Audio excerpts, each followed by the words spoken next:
Svetoj Marije na našoj Dravi. Okupili smo se povodom drugog Big Jumpa i drago mi je što smo se pojavili u još većem broju. Drago mi je što mladi smatraju Dravu kao mjesto za sport, rekreaciju, zabavu i treba je još više popularizirati da uskladimo svoj život i svoje obaveze uz rijeku Dravu i sve sadržaje koje ona nudi. Čujete li svi? Jednoglasno da nas čuje tam do brane do Hepa. Živjela Drava, živjela priroda!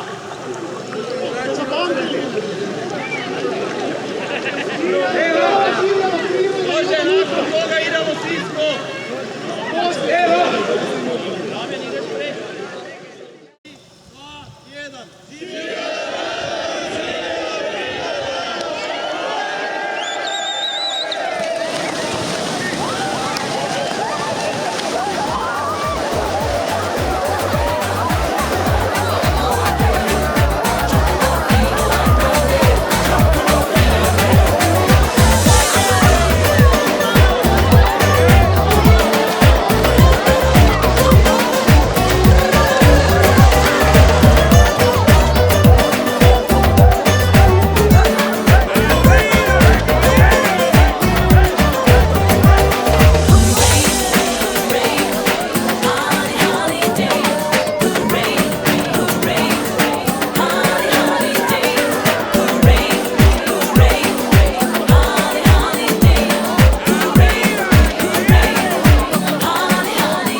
Mogu reći da mi je ovo najdraži projekt koji sam realizirala zajedno sa Savjetom mladih ove godine.